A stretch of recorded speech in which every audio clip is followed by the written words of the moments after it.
Buenos días, buenas tardes. Hoy es 24 de febrero de 2021 y hoy toca el capítulo número 2. Flint se instala en Qualinost. Es el año 288 después del cataclismo, finales de verano. Flint estuvo muy ocupado durante las semanas posteriores a su viaje a Qualinost. Hoy, como casi todos los días, el enano se dirigió a la Torre del Sol y aguardó apenas unos momentos junto al guardia en el frío corredor, ante la cámara del orador, antes de que el señor Elfo le diera permiso para entrar. Aún hoy, tras haber vivido varios meses en Qualinost, el esplendor sin par de la cámara del orador conmovía el alma de Flint. Los enanos de las colinas, al igual que los elfos, se sentían muy unidos a su entorno natural. La luz penetraba laudales a través de las paredes transparentes, extravagantes paredes de cristal, que hacían que el paisaje al borde del exterior de los aposentos privados se semejara una extensión más de la propia cámara. En las últimas semanas, los frutos de pedales y melocotoneros habían doblado con su peso las ramas, y las manzanas habían adquirido un llamativo color rojo. Los aposentos de Solostarán estaban decorados con sobriedad. Las paredes de mármol blanco surcado con vetas grises contrastaban con los antepechos de cuarzo rosa. Las antorchas, carentes de utilidad por la claridad que inundaba la estancia durante el día, permanecían frías y apagadas en los hacheros de hielo. A un lado de la cámara había un escritorio con el tablero de mármol. Detrás, en un sólido sillón cerrable situado de manera que su ocupante tuviera buena vista tanto de la puerta como del exterior, se encontraba el orador. Las vestiduras de Solostarán, de un tono verde profundo, ponían la nota de color más llamativa en la cámara, y su innata actitud de autoridad captaba la total e inmediata atención de quien quiera que entrara. Maestro Fideforge, saludó el orador mientras se incorporaba. Un destello de sueño iluminó sus verdes ojos. Adelante. Como siempre, tu presencia ya es una agradable justificación para hacer un alto en los asuntos de Estado. Señaló con un ademán un cuenco de plata lleno de frutos secos escarchados, albaricoques en conserva, rodajas de manzana, cerezas y otras clases de fruta, que habían crecido sin duda en el jardín exterior, a escasos metros de la cámara. Sírvete, amigo mío. Flint declinó su ofrecimiento y manipuló con torpeza varios pliegos de pergamino, procurando que no se le cayera ninguno en el suelo de baldosas de mármol negras y blancas.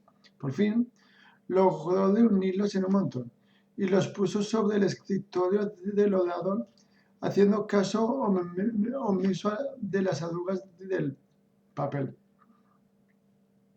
Como era habitual, Solostarán acogió con exclamaciones los diseños trazados con carboncillo y seleccionó varios de entre los muchos que le gustaban.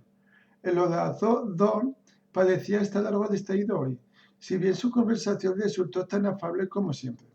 Como he dicho a menudo, él es un excelente artesano, maestro Fideforge, comentó. Durante varios minutos, los dos hombres discutieron el diseño de unos hacheros nuevos para los aposentos del orador, y si Solostarán los prefería con el habitual acabado negro o con un pulido final para que brillara el metal. El orador seleccionó una combinación de ambas opciones. De improviso, sonó una llamada en la puerta. Era Tanis. Avanzó hacia el escritorio con unos movimientos cadentes de la notoria gracia de los elfos. ¿Deseabas verme, orador?, preguntó el semielfo a Solostarán. Perdón. Tanto sus rasgos como la actitud desmañada y la desproporción de las extremidades denotaban esa edad crítica del adolescente que aún no se ha hecho hombre. Parecía estar a caballo entre dos mundos por doble partida, elfo y humano, niño y adulto. El semielfo le paró en que no tardaría mucho en tener que afeitarse. Otra evidencia más de su mestizaje humano. Flynn se estremeció al imaginar lo que se le avecinaba al semielfo con algunos de aquellos elfos balbilampiños. Tanis llegó ante el escritorio del orador y saludó con una leve inclinación de cabeza al enano, quien, a despecho de haber rechazado antes la invitación de Solostadán, masticaba una rodaja de manzana y guardaba silencio. Ha llegado el momento de que inicies un entrenamiento regular para perfeccionar el tiro con arco, Tantalas, dijo el orador. He elegido al instructor. Tanis dirigió una mirada mezcla de sorpresa y complacencia a Flint. ¿El maestro Fireforge? Inquirió el esperanzado semielfo. El enano se tragó el trozo de manzana y sacudió la cabeza. Yo no, muchacho. Desconozco el manejo del arco, aunque estaría encantado de demostrar las ventajas de una hacha de guerra. Y no haría mal papel el semielfo con su musculatura, pensó Flint. El hacha no es un alma elfa, corrigió con suavidad Solostadán. No, Tanis. Lord Tiresian ha aceptado encargarse de tu entrenamiento. Pero Tiresian, el semielfo no acabó la frase, y la expresión de descontento volvió a su rostro. Es uno de los mejores arqueros del reino, concluyó el orador. También es el mejor amigo de Portios y el heredero de una de las familias más nobles de Qualinost. Podría ser un valioso aliado tuyo, Tantalas, si le causas buena impresión como discípulo. Flint, de quien al parecer se habían olvidado durante la conversación, observó a Tanis con los ojos entrecerrados mientras cogía del cuenco de plata una pera escarchada y se la llevaba a la boca. El muchacho y Tiresian jamás serían aliados, pensó el enano, al recordar al noble elfo a quien había conocido el día de su llegada. Tiresian, uno de los 4 o 5 elfos de buena cuna que se pegaban a Portios, heredero del orador, como las moscas a la miel. Tenía el don de caer bien a la aristocracia. Pocos eran los elfos corrientes que estaban en su disposición de igualar el alto nivel de vida de Tiresian. Considerado atractivo por los cortesanos, Tiresian tenía los ojos azules y penetrantes, y algo poco habitual entre los elfos. Llevaba el pelo muy corto, poco más de 2 centímetros de longitud. No era pues de sorprender que, a los ojos de Tiresian, un enano, por muy artesano que fuera, no estuviera a su altura. Y Flynn suponía que, en su escala de valores, un semielfo ocuparía un peldaño más abajo. El enano se preguntó en qué medida habían influido los prejuicios de Tiresian en la mal disimulada actitud de superioridad mostrada por Portios hacia el protegido de su padre. Tanis inició una última protesta. Pero, orador, mis estudios con el maestro Midan me ocupan gran parte del día y Solostadán lo interrumpió con cierta irritación. Basta, Tantalas. Midal te ha enseñado mucho de ciencia, matemáticas e historia, pero lo es mago. No está capacitado para instruirte en el manejo de las almas. Tiresian se reunirá contigo en el patio norte del palacio a media tarde. Si deseas hablar con él antes, lo encontrarás en los aposentos de Portios. Tanis abrió la boca, pero al parecer lo pensó mejor y, con un cortés sí señor, Cruzó la cámara con porte tieso y salió. Solo Zidane siguió mirando durante unos segundos la puerta por la que había salido el muchacho y que había cerrado con un sonoro portazo. Solo cuando Flynn empezó a recoger los diseños, el ruido de papeles le llamó la atención. El orador recordó la audiencia con el enano. ¿Puedo ofrecerte algo?, preguntó solo Zidane de nuevo, haciendo un vago gesto hacia el cuenco, ahora medio vacío. ¿Alguna fruta escarchada? ¿Un poco de vino? Flint declinó el ofrecimiento alegando que había comido antes de reunirse con el orador. Una fugaz sonrisa, cuyo motivo el enano no alcanzaba a comprender, iluminó la faz de Solostadán, pero enseguida se desvaneció. Flint se puso bajo el brazo el paquete de rollos de pergaminos. Se disponía a partir cuando la voz del orador lo detuvo. ¿Alguna vez has tenido la necesidad de poder cambiar la historia, maestro Fireforge?, preguntó con gesto pensativo. Flint hizo un alto, y los grises ojos miraron atentos los verdes del orador. El enano comprendió que entre los elfos no había nadie a quien el dignatario pudiera llamar amigo.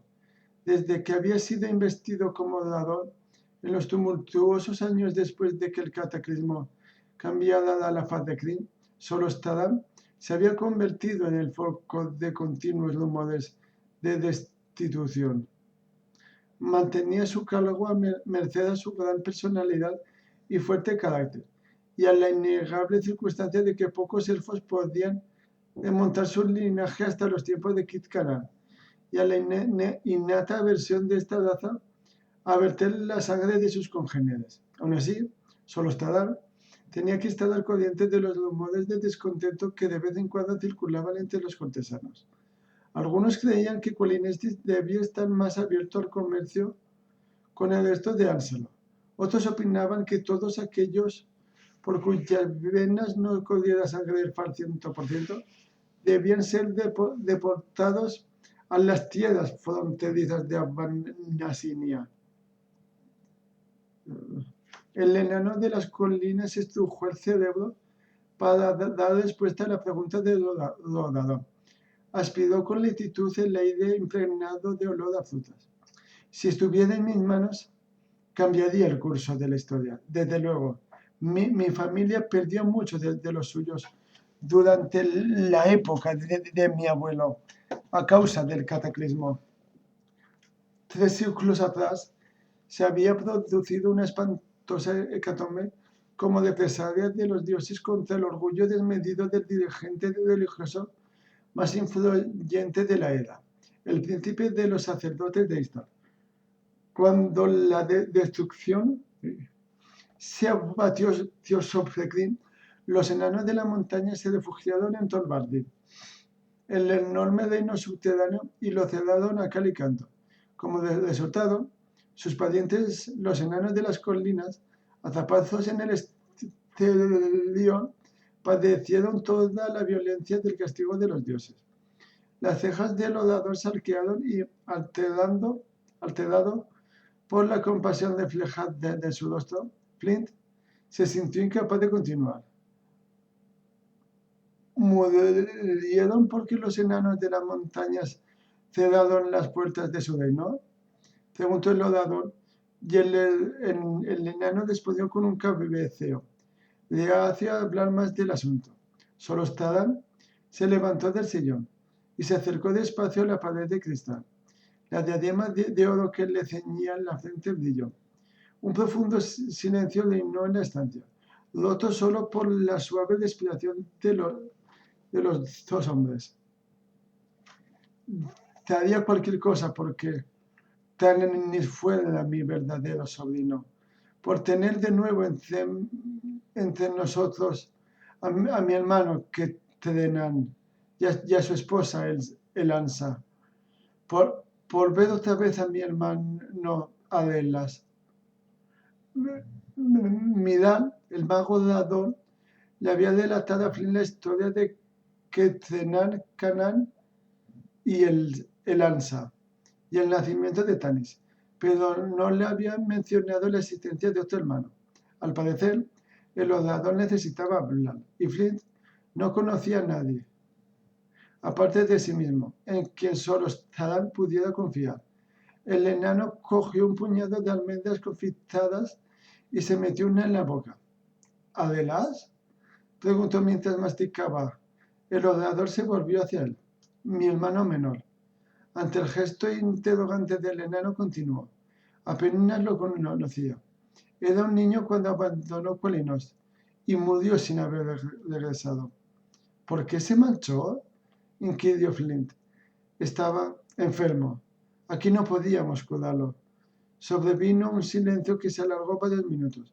Por fin, el enano lo rompió con un comentario. La muerte de un niño es un triste acontecimiento. Solo Taran alzó la cabeza con brusquedad. Una expresión de sorpresa se plasmaba en su semblante. Adelas era ya adulto cuando murió. Adelas era ya adulto cuando murió. Venía de regreso a Colinos, pero jamás llegó. El orador dio unos pasos que lo acercaron a Flint. Era evidente que intentaba controlar sus emociones. Si hubiera vivido una semana más, habría llegado sano y salvo. Pero los caminos eran peligrosos, más incluso que hoy en día. El orador se dejó caer en su sillón con pesadez. Flint vaciló, sin saber qué decir. Transcurridos unos minutos, solo Taran le pidió que lo dejara a solas. Sin apenas reparar en los rollos de pergamino de los diseños y sumido en un sombrío estado de ánimo, Flint regresó al pequeño taller que le había proporcionado el orador, un edificio bajo de proporciones irregulares, situado al sureste de la torre. En él, durante los últimos meses, había forjado muchas cosas: gargantillas de jade gastado, en finísimas cadenas de plata, anillos con hilos de oro trenzado, brazaletes de cobre bruñido y esmeraldas. El taller se encontraba al final de un estrecho callejón, junto a un bosquecillo de pedales. Los sales trepadores se enroscaban a ambos lados de la puerta de madera. Flint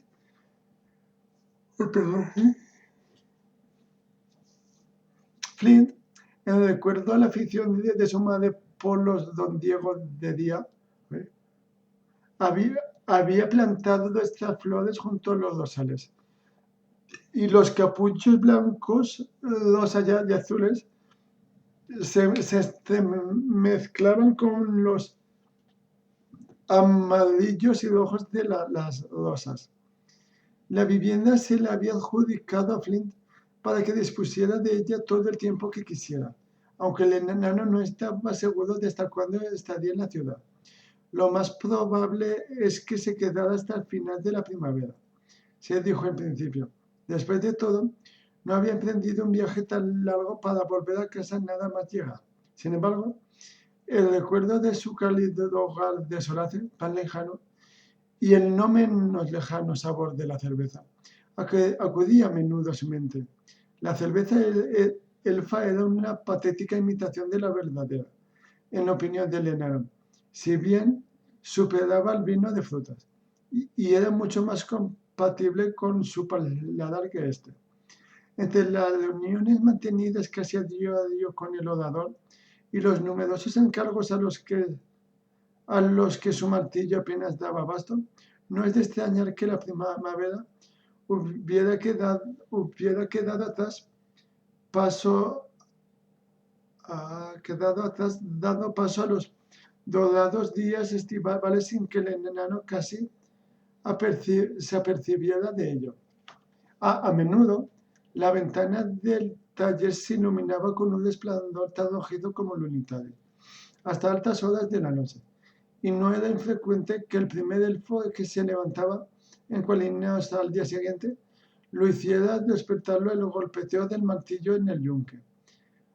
A muchos les maravillaba la aplicación al trabajo del enano, y no eran pocos los que esperaban que el orador los distinguiera con el regalo de alguna creación del maestro Fideforge. Esta tarde, en particular, el enano regresó a grandes zancadas junto a la forja. Asió su herramienta y de nuevo se valió del ardiente fuego y los golpes del martillo para transformar un pedazo inanimado de metal en un objeto bello.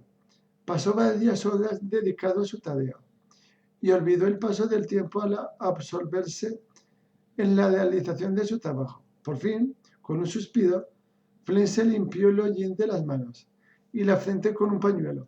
Se bebió un cazo de agua de barril doble que estaba junto a la puerta del taller. Salió al dorado atardecer y esbozó una sonrisa que suavizó las líneas que arrugaban su entrecejo. El sendero que conducía a la puerta de la casa atravesaba un corrillo de jóvenes álamos. Sus troncos, esbeltos y blancos, se mecían suavemente con la brisa, como si realizaran una leve reverencia al enano, y sus hojas susurraban y se mecían en un cambiante trémulo verde, plateado y de nuevo verde. El enano se llevó la mano al pecho, como si quisiera mitigar una aflicción con la belleza del entorno. Una parte de su ser aún estaba apenada por la tristeza del orador. En ese momento, Flynn reparó en unas leves pinceladas doradas en lo alto de los árboles y sintió en lo más hondo de su ser la misma inquietud que lo había atormentado toda su vida. Ya había notado que del aire en la madrugada era más cortante que la fresca brisa de las noches estivales, y la luz del ocaso tenía un tinte dorado más profundo. Y ahora empezaban los árboles. Todo ello anunciaba el otoño, y sus pensamientos volaron hacia su lazo. Y las casas acunadas en las altas ramas de los bálemus. Supuso que las hojas de los gigantescos árboles empezarían a mostrar las primeras pinceladas multicolores en sus bordes estriados. Suspiró otra vez. El otoño era una buena época para viajar. Debería regresar a su casa, donde pertenecía. Con cierto sobresalto, Flint se descubrió preguntándose si Solace era de verdad el lugar al que pertenecía. Se había establecido allí hace unos años, más por estar alto de barrios que por cualquier otro motivo, después de haber abandonado su pueblo natal huyendo de la pobreza. ¿En qué se diferenciaba del que un enano de la casa colina viviera entre el foso viviera entre humanos? En cualquiera de los dos casos era un extraño. A su entender, no era muy distinto lo uno del otro. Además, pensó, mientras respiraba hondo el aire fresco del atardecer, aquí sentía una paz que no había sentido en ninguna otra parte. Flint se encogió de hombros y regresó al interior del taller. Poco después, se reanudaba el repiqueteo del martillo. Varias horas más tarde, Flint levantó la vista de su trabajo y vio que del reloj, el que había fabricado con madera de doble y dos pedazos de granitos como contrapesas, marcaban la hora de la cena. No obstante, sus pensamientos no estaban en la comida, ni en la losa de plata en la que trabajaba por encargo de Lady Selena, uno de los miembros de la pandilla de Portios, que había superado su desagrado por los enanos cuando cayó en la cuenta de que el estilo Flint era la última moda entre los cortesanos. Manda huevos.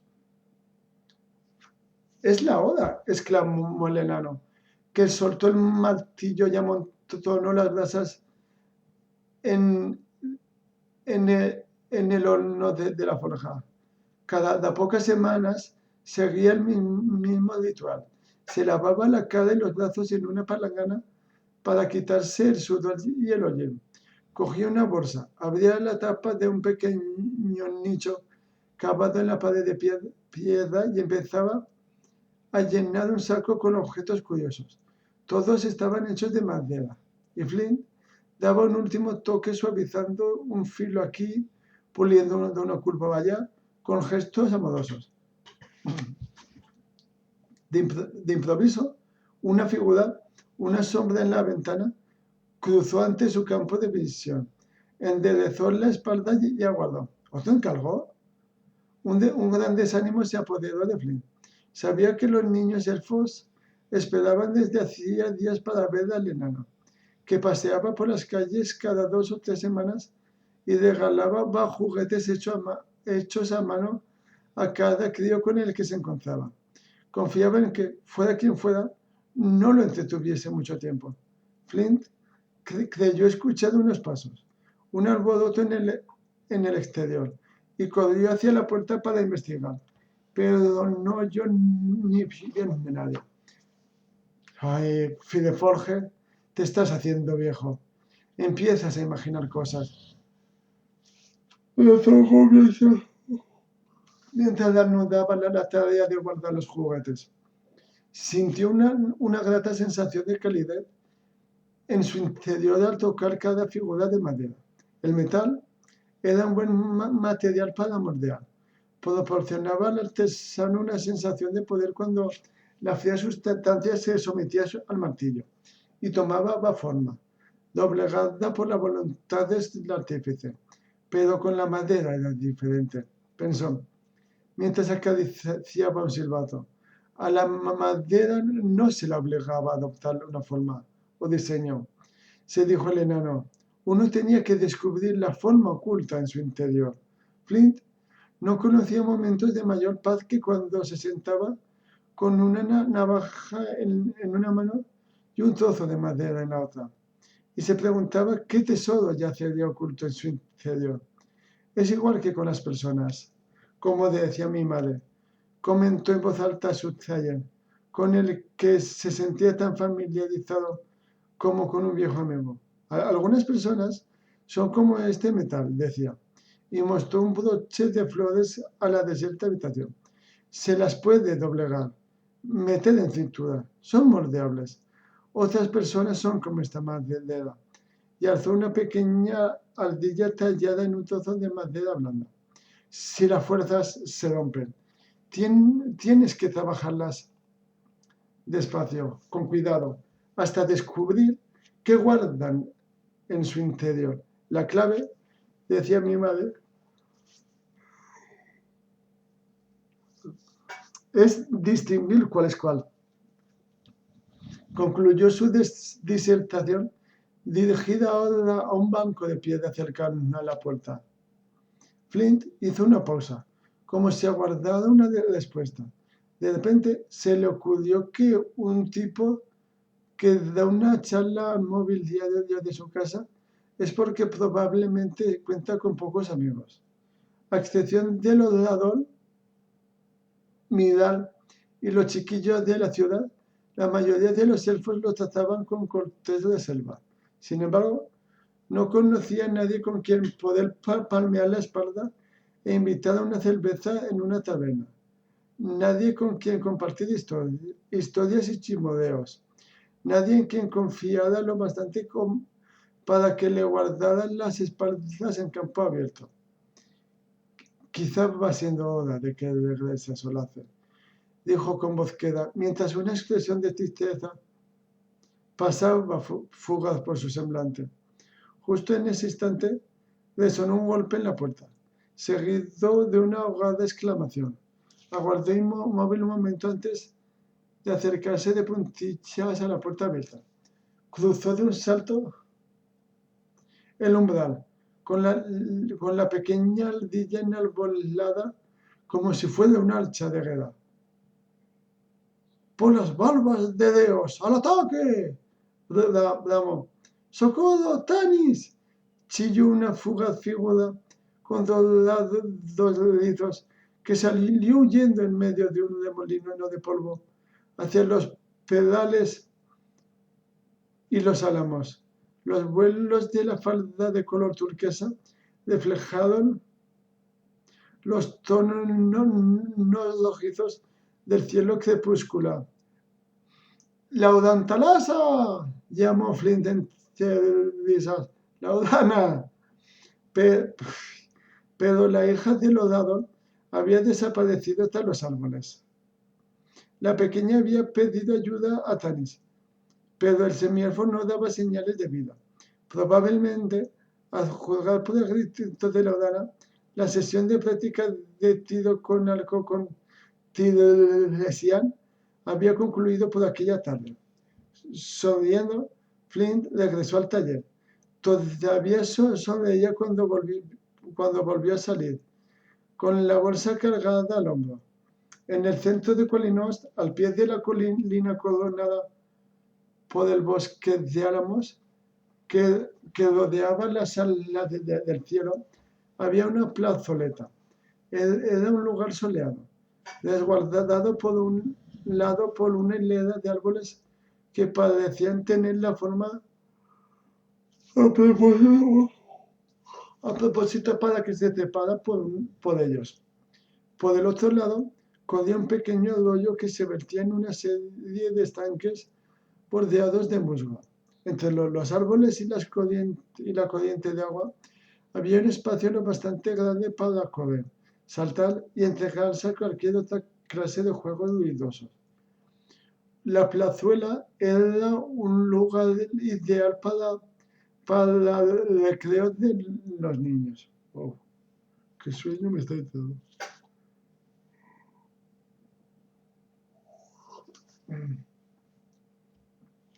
El sol empezaba a descender en el horizonte cuando Flint llegó a la plaza. Docenas de chiquillos elfos, vestidos con unos atuendos de algodón que se ajustaban al cuello, las muñecas y los tobillos, cesaron en sus juegos al ver al achaparrado enano cruzar el puente. Los niños lo miraron con fijeza, sin atreverse a romper el silencio que se había adueñado de la plaza. Flint frunció el entrecejo de tal manera que sus espesas cejas casi se unieron sobre los ojos grises. Y después resopló, como si los chiquillos no le importaran lo más mínimo. Caminó por la plaza de espaldas a sus maravillados ojos. Por fin, una niña elfa que vestía una prenda de color turquesa corrió hacia el enano y le tiró de la mano. Flint giró veloz de los talones, con un destello en los ojos que semejaba la chispa que salta al frotar pedernal contra acero. ¡Oh, no! Pensó el enano sin alterar su expresión severa. Así queda la pequeña Laudana. ¡Tú! Exclamó. Los otros niños palidecieron, pero Laudana se mantuvo firme. Flint añadió, ¿me estabas vigilando? La pequeña ladeó la cabeza y una oreja puntiaguda asomó entre los devueltos mechones dorados. Por supuesto que sí, respondió. ¿Qué quieres? ¿Qué quieres? Gruñó. No tengo tiempo que perder. Hay gente que trabaja. En lugar de jugar el día entero, ¿sabes? Es de entregar algo muy importante en la torre. Y casi anochecido. La niña se mordió los labios.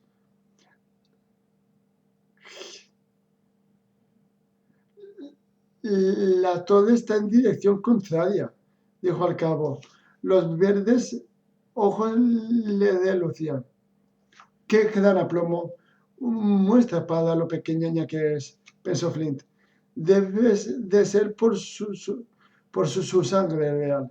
Claro que también cabía la posibilidad de que fueran las risas de Tanis, retirado a unos metros de ellos, lo que le daba coraje. ¿Y bien? Inquirió de nuevo. ¿Qué quieres de mí? Hombre, más juguetes. ¿Juguetes? Flint parecía desconcertado. ¿Quién tiene juguetes? Laudana se echó al reír y le tiró otra vez de la manga. En la bolsa. Los tienes en esa bolsa, maestro Fidefolge. Admítelo. Los tienes. ¡Oh! ¿Cómo? No es posible, rezongó con el rostro ceñudo. Sí. Juguetes. La última vez me diste un minotauro. Yo quiero una espada de madera. Los gritos de los chiquillos acallaron sus fingidas protestas. Los pequeños giraban a su alrededor como un torbellino de colores. Oh, está bien, dijo al cabo. Échale un vistazo. Pero lo más probable es que el saco esté lleno de carbón. ¿Qué es? Al fin y al cabo, lo que os merecéis. Se asomó a la boca de la bolsa, de manera que ¡Qué cabrón! De manera que ocultaba el contenido a los niños, que se acercaron más al enano. A unos 10 metros de distancia, Tanis lanzó un sonoro suspiro y se recostó contra un pedal. Su semblante exhibía la expresión aburrida del adolescente al que le fastidian los juegos de niños. Sin embargo, no se marchó. Clavos retorcidos, dijo el enano mientras devolvía en el saco. Es lo único que tengo aquí dentro. Y almohadas oxidadas, y viejas heladuras, y un trozo de seco de kitpa. Nada más. Los niños esperaron a que la Laudana tomara la iniciativa. Es lo que siempre dices, señaló la pequeña. Está bien, Flynn suspiró. Se me ocurre una idea. Mete la mano en la bolsa y veamos qué sacas. Vale, de acuerdo. La pequeña acercó la mano a la bolsa, a la boca del saco. Ten cuidado con la cría de dragón. Muerde. La previno Flint.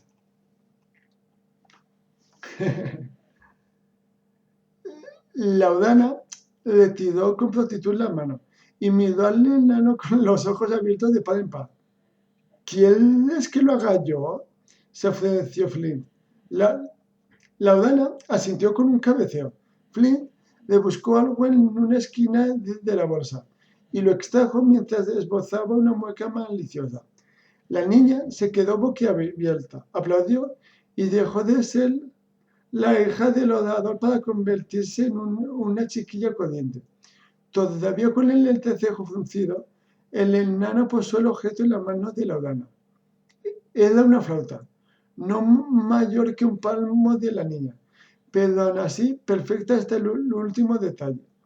Estaba hecha con un trozo de madera de Balenwood que Flint había traído consigo desde Solace. El enano sabía que su sonido sería más dulce con esa clase de madera que con cualquier otra, y se demostró que estaba acertado cuando Laudana se llevó la flauta a los labios. Las notas que brotaron del instrumento eran tan cristalinas como el agua que corría por el arroyo. ¡Oh, gracias!, exclamó la pequeña, que echó a correr hacia Tanis. El muchacho se inclinó para contemplar su tesoro. El hermano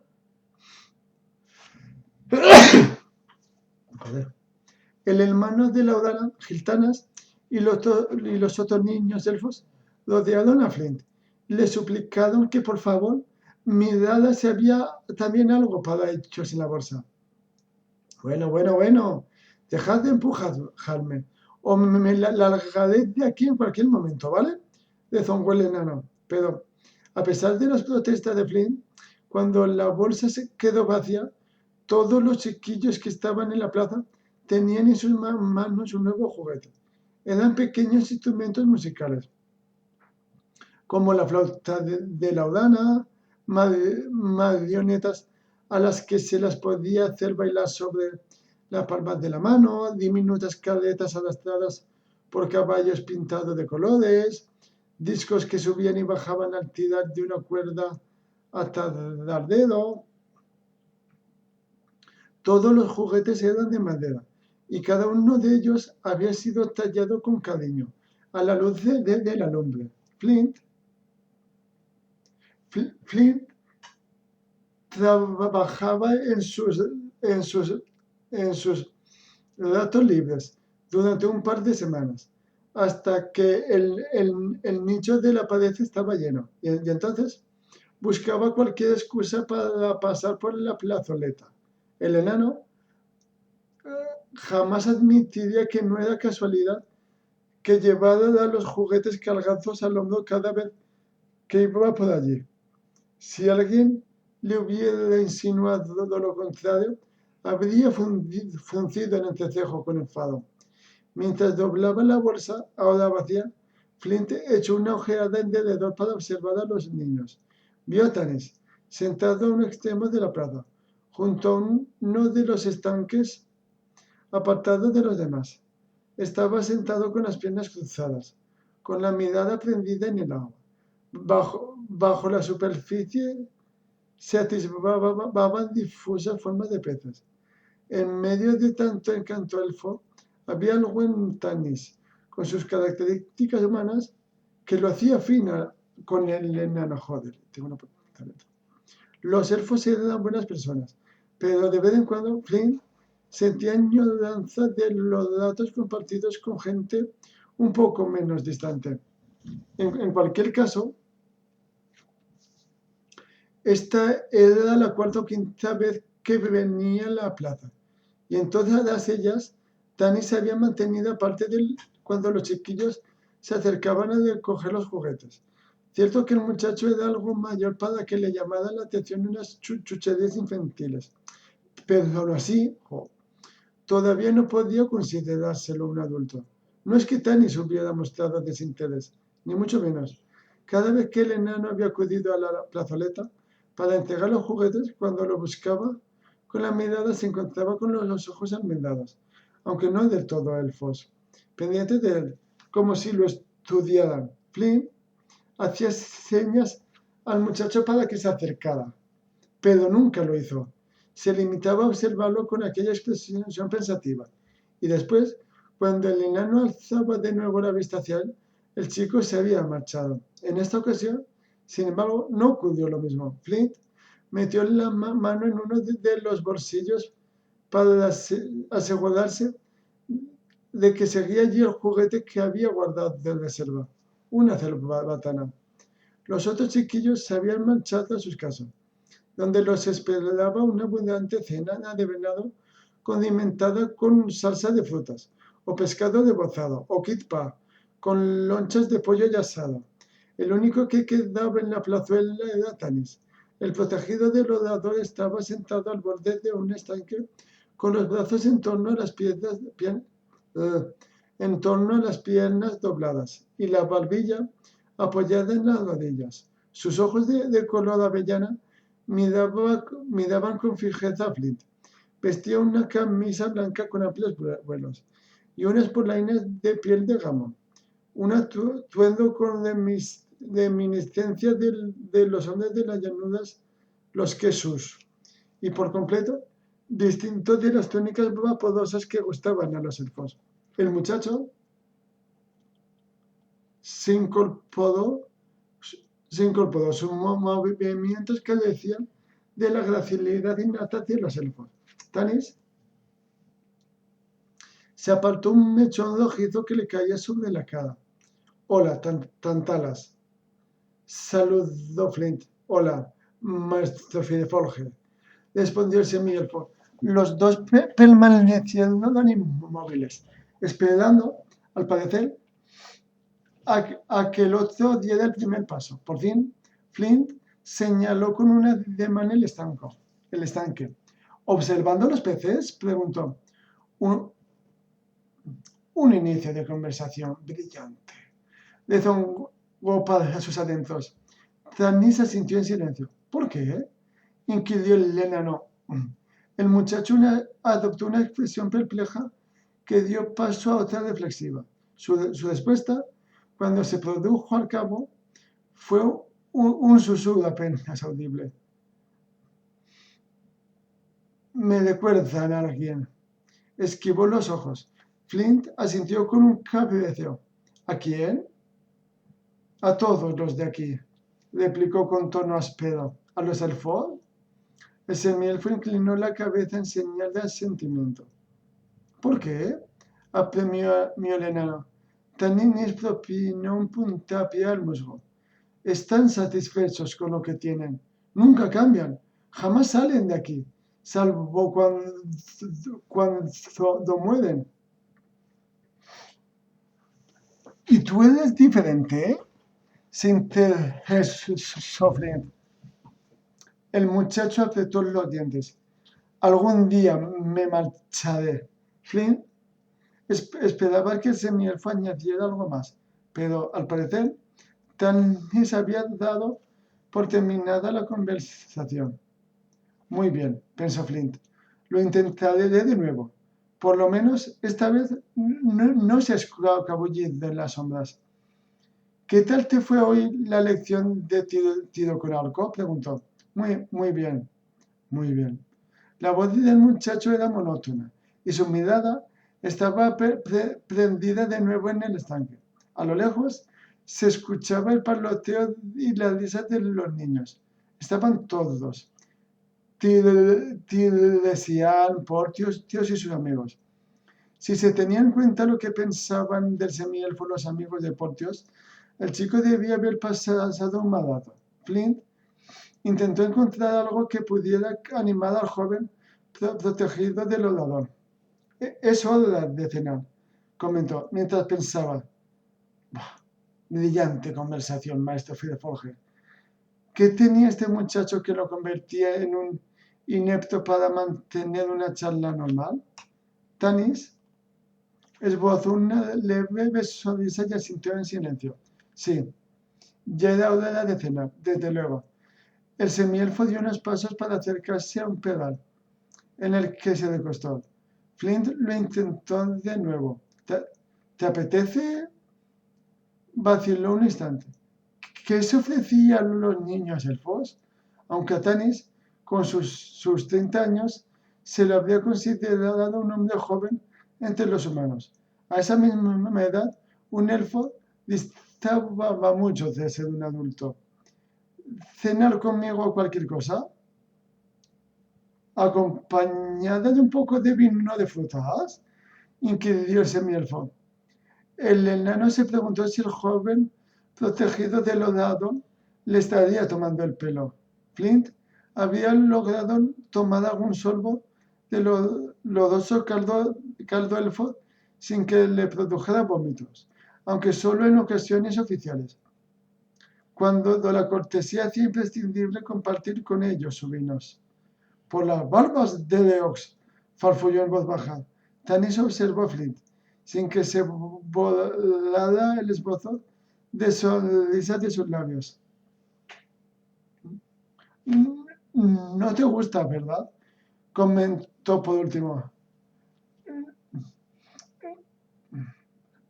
No es que no me guste, lo detesto. Entonces, ¿por qué lo bebes? Quiso saber Tanis. Flint estudió al semielfo con atención. Su curiosidad parecía genuina. Soy forastero y procuro adaptarme a las costumbres. Lejos, en las distancias, se oyó una estridente de risa infantil acompañada del pitido de un silbato. Por lo menos hoy habría un padre que pensaría en Flint sin indiferencia. Tanis adoptó una actitud desdeñosa. ¿Es que intentas ser uno de ellos? Preguntó con un tono que rayaba en el menosprecio. Bueno, Flint vaciló antes de proseguir. Si estás en Qualinos, haz lo que hagan los Qualinestis. Es lo que decía mi madre. o algo parecido. El aire trajo el aroma a venado asado y el estómago del enano rugió. Pero Flint hizo caso omiso. A pesar de que se sentía hambriento y deseaba no haber iniciado esta conversación, la expresión del semielfo seguía siendo desdeñosa, si bien sus ojos parecían suplicar un gesto o una palabra de ánimo. Al enano se le ocurrió de repente que tal vez el desdén del muchacho no iba dirigido hacia a él, sino a Portios, Tiresian y los demás. No pierdas el tiempo, maestro Fidefolge, dijo Tanis. ¿Qué? Preguntó desconcertado el enano. Tanis arrancó una piedra medio de podrida del árbol, la arrojó sobre el musgo y la aplastó con el tacón de su mocasín. No pierdas el tiempo, repitió. Jamás te aceptarán. No aceptan a nadie que no sea exactamente igual que ellos. Propinó una patada a la fruta aplastada y se alejó sin añadir una palabra más. Poco después, su figura se perdía entre los árboles. Flint regresó despacio a su taller, cerró la puerta y guardó la bolsa vacía en el nicho. No sabía por qué, pero se le habían quitado las ganas de comer. Fin de capítulo. Besito. Hasta mañana. Chao, chao.